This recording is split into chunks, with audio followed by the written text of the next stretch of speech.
Il y a 3 ans, j'étais prof de PS et je gagnais 1800 € par mois. Il y a 3 ans, j'étais agent immobilier et je gagnais 2500 € par mois. Aujourd'hui, on a investi dans près de 30 biens en France et à l'étranger. Ce qui nous a permis de quitter notre job et devenir réellement indépendant financièrement. À travers nos conseils, nous avons réuni une audience de plus de 100 000 personnes. Vous nous l'avez beaucoup demandé, on arrive sur un format beaucoup plus long, à savoir sur YouTube avec Alex. On avait vraiment l'envie depuis quelques temps de vous partager du contenu beaucoup plus long sur l'investissement immobilier, les logements atypiques et aussi vous partager vraiment notre histoire parce que certains nous connaissent mais d'autres pas du tout. Et on a plein de belles choses à vous raconter avec Alex. Donc moi, ceux qui ne me connaissent pas, je m'appelle Anthony Ducreux, j'ai 29 ans. Moi, je m'appelle Alexandre Ducreux. Pour ceux qui l'auront pas compris, je suis le petit frère. Donc moi, j'ai 26 ans. On est tous les deux investisseurs immobiliers mais aussi entrepreneurs au travers de Mon Plan Immo, une entreprise d'accompagnement dans l'investissement immobilier qu'on a cofondée. Et plus spécifiquement aujourd'hui, on accompagne les particuliers et les personnes qui ont envie de s'élever financièrement grâce au logement atypique et à la location courte durée. Pour te remettre un petit peu dans le contexte, j'ai envie vraiment de te partager les prémices de Mon Plan Immo et surtout les prémices de ce qu'était notre situation si on rembobine il y a de ça plusieurs années maintenant. Moi, j'étais simple agent immobilier, donc un job totalement classique. Et Anthony, tu avais un parcours un petit peu différent de moi. Autant on est frères et on se ressemble beaucoup sur plein d'aspects avec Alex, mais on est aussi très différents. Toi, Alex, c'était compliqué à l'école. Je suis pas sûr que c'était une grande passion pour toi. Ça l'est toujours, hein. Donc je suis sorti heureusement de ce cadre scolaire qui a toujours été compliqué pour moi. Je me retrouvais pas dans le cadre classique. J'étais pas bon à l'école, j'étais pas bon manuel. Quand t'es pas bon à l'école et que t'es pas bon manuel, tout se laisse à penser que tu vas pas faire grand chose de ta vie. Mais pour autant, moi, j'avais cette ambition forte de sortir du cadre classique et je voulais toujours chercher à trouver des solutions. Très jeune, je me suis mis à vendre des casquettes, à vendre des vélos, puis après des voitures, puis après ça a été par l'immobilier. Toujours j'ai voulu trouver des solutions. J'ai un petit peu ce côté revanchard aussi parce que petite revanche un petit peu avec mes professeurs qui n'ont jamais cru en moi parce que quand t'es pas trop scolaire, en fait ils te comprennent pas. Donc vraiment j'étais perdu. J'ai eu une enfance assez compliquée par rapport à ça, donc vraiment je me suis cherché, j'ai essayé de trouver des solutions. On a la chance d'avoir un père qui est un peu mon profil, qui était commercial, gagnait assez convenablement sa vie, il a pu nourrir sa famille. Ouais, ça t'a montré qu'on n'était pas obligé de faire des grandes études ou d'être très bon à l'école pour forcément s'en sortir. Et par rapport à ça, je me suis orienté vers un schéma qui me convenait, c'est-à-dire j'ai fait un bac STMG que j'ai eu les pâquerettes. À la suite de ça, donc j'ai fait un BTS profession immobilière que j'ai loupé. Mon côté mauvais élève m'a rattrapé. Mais par contre, en parallèle de ça, j'ai acheté mon premier appartement à 19 ans pendant ce BTS profession immobilière. C'est là vraiment que j'ai eu un déclic avec l'immobilier.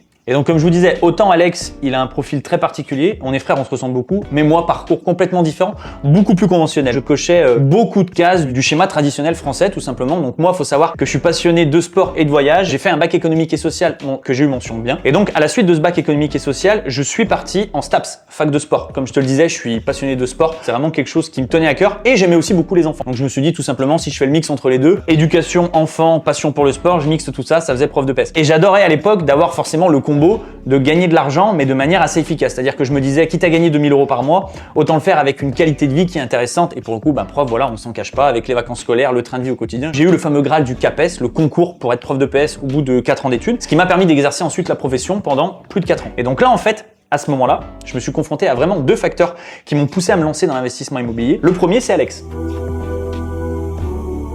Comme il l'a dit, il est passé à l'action à 19 ans, j'en avais 22 à l'époque au moment où j'ai eu mon concours et j'ai commencé à enseigner. Forcément, quand on est compétiteur comme moi et qu'on a le frangin de 3 ans de moins qui passe à l'action, on se dit pourquoi pas moi et moi, est-ce que je peux pas y arriver aussi? Donc, je me suis lancé en partie grâce à Alex, on peut le dire, et sa fougue de la jeunesse, mais surtout aussi, et là c'est hyper important, j'insiste là-dessus, par rapport à ma situation personnelle de l'époque. Moi, quand je suis devenu prof, même si ça peut paraître fou, parce que tu peux être tenté de te dire, mais tu le savais, donc forcément c'est difficile de te plaindre aujourd'hui de ça. Je me souviens qu'il y avait le pont entre le savoir et le réaliser, en fait. C'est que je pense que je sous-estimais un petit peu le coût de la vie. La réalité du quotidien, le terrain, la vie. Et comme beaucoup, je pense. Et donc en fait, prof, je débarque, j'étais prof stagiaire. Première année, je gagnais 1300, 1400 € et la deuxième année, titularisation, 1800, 1900 €. Et j'ai tout de suite compris en une fraction de seconde que j'allais pas partir 15 jours au ski l'hiver, profiter de ma famille, partir en week-end avec ma copine quand je le voulais. Je sais pas pourquoi on a cette image-là, mais c'est quelque chose que j'arrivais pas à percevoir quand j'étais dans les études. J'étais dans le guidon et je pense qu'on nous apprend pas assez en fait ce que va être la réalité du quotidien. Quand je faisais le delta entre le salaire, 1800 € et toutes les charges que j'avais, et nous, on est originaire de Saint-Étienne, on vient pas de Lyon, de Paris, de Bordeaux, où on a des loyers à 1000 ou 1200 €. Le fait d'habiter dans une ville où l'immobilier est peu cher, en fait, on avait déjà du mal à, entre guillemets, alors toi encore plus que moi, mais à vivre assez convenablement. Alors on s'est dit, mais si on habite dans une grande ville, si on veut bouger, etc., mais ça va être littéralement impossible. Et si en plus de ça, si on a des enfants, mais ça va être catastrophique. Et je me souviens, pour faire le parallèle à cette époque, que ça nous a énormément rapprochés. Et c'est comme ça après, par la suite, qu'est né Mon Plan Immo. C'est qu'on avait tous les deux nos objectifs communs. Donc moi, mon objectif, voilà, de m'élever, de gagner gagner de l'argent. Moi, j'avais envie de taper d'aller les sommets plus hauts. Agent immobilier, c'était assez rémunérateur, mais aussi ça me prenait beaucoup de temps. Moi, j'avoue que c'était un petit peu un moment de ma vie où je voulais aller taper des plus gros objectifs, mais je voulais pas non plus ne plus avoir de vie. L'investissement immobilier a permis de pouvoir gagner plus d'argent et en gardant cette liberté. Dans l'investissement immobilier, ce qui nous a intéressé avec Alex, c'est forcément les perspectives financières, on est tous là pour ça, mais c'est aussi la notion de passivité. Moi, je me suis posé la question à l'époque. Je gagnais 1008, je me suis dit, ok, tu peux donner des cours de tennis, par exemple, en plus de ton activité de prof, mais j'allais le faire quand ces cours de tennis? J'aurais pu le faire le soir, après le travail, ou les week-ends. Est-ce que vraiment, le soir après le travail et le week-end, j'avais envie d'aller donner des cours de tennis pour gagner 300 € de plus? Honnêtement, je me suis dit non. C'est pour ça que l'immobilier est apparu pour moi dans ma situation hyper pertinent, parce que tu travailles au début, mais après tu récoltes les fruits et c'est des revenus qui sont passifs. Et donc tout ça pour te dire qu'on s'est retrouvé sur l'investissement immobilier. Alex est passé à l'action à 19 ans et moi à 22 ans, mais avec des investissements très petits qui n'ont rien eu à voir avec ce qu'on a pu enchaîner par la suite. Exactement. Aujourd'hui, on est fiers de compter plus de 30 biens achetés, certains revendus en France et à l'étranger. On a essayé vraiment de balayer tout un tas de stratégies parce que l'investissement immobilier, c'est très global. Il y a de la location meublée, il peut y avoir de la colocation, location de local commercial, achat-revente, location courte durée. On a vraiment essayé de toucher à tout, à beaucoup de choses et notamment, ça nous a amené vers différentes stratégies. Par exemple, toi, tu es plus allé sur des immeubles de rapport. Bien sûr. Donc moi, j'ai démarré vraiment en 2017, c'était le premier appartement. 2018, ma première résidence principale que j'ai revendue déjà avec 30 000 € de plus-value. Et ensuite, c'est vraiment 2019 où il y a eu une grosse année pour Anthony et Alex parce que c'est à ce moment-là que moi j'ai acheté mon premier immeuble de rapport. Un immeuble de rapport de 5 appartements que j'avais acheté 107 000 € à l'époque. C'est d'ailleurs aujourd'hui à l'intérieur d'un de ces immeubles que je vais créer une belle cinéma room et un logement atypique. Mais ça a été ma rampe de lancement. J'en ai acheté un deuxième par la suite, immeuble en 2020.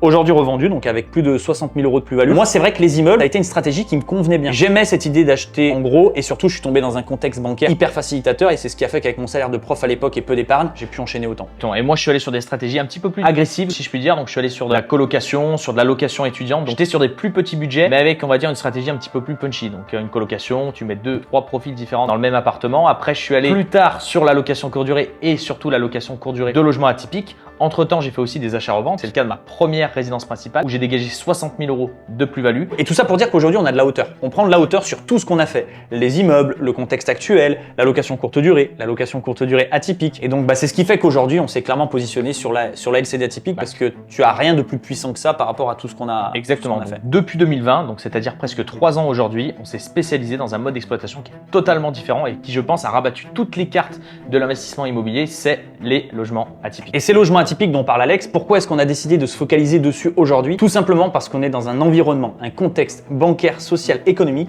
qui est extrêmement difficile, qui peut amener à freiner la plupart des investissements. Et donc en fait, tu as deux possibilités par rapport à ça. Soit tu arrêtes et t'abandonnes, soit alors tu vas ouvrir d'autres portes. Et les logements atypiques, c'est vraiment une opportunité qu'on a trouvée sur le terrain avec Alex pour continuer d'investir avec des petits budgets et dégager des grosses rentabilités. Vous allez voir sur cette chaîne YouTube, on va vous parler énormément des logements atypiques. Pourquoi? Parce qu'avec Anthony, on est persuadé que c'est le meilleur mode d'exploitation aujourd'hui en 2023 et dans les prochaines années à venir. Mais pour ça, qu'est-ce qu'un logement atypique? C'est un logement qui va créer une véritable expérience chez votre voyageur par rapport à deux critères très précis. Soit avec une architecture qui va être hors norme, une originalité dans le thème qui va être choisi, ou alors avec des éléments qui vont être incroyables. Par exemple, un spa, un jacuzzi, un hammam, un flipper.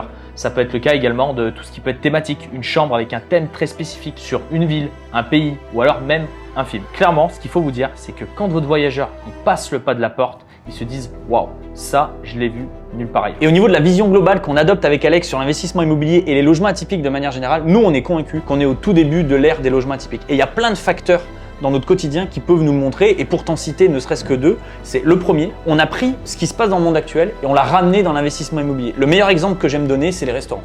Si tu ouvres un petit peu les yeux et que tu te balades dans une rue avec plein de restaurants, tous les restaurants qui cartonnent, ce sont des restaurants thématiques. J'aime bien prendre l'exemple du restaurant grec. Opa, c'est un restaurant grec tout simplement où tu vas casser des assiettes. On y allait à Dubaï avec Alex et ça peut paraître hyper bête. Mais le fait de casser ces assiettes et d'avoir une atmosphère grecque, c'est ce qui fait que les formations, les clients, ils vont aller dans ce restaurant plutôt qu'ailleurs. Et ben nous, ce qu'on veut faire avec nos logements, c'est exactement la même chose. Et le deuxième point surtout, qui montre qu'on est au tout début d'une ère atypique, c'est que le mode de fonctionnement des voyageurs dans leur quotidien totalement a complètement changé.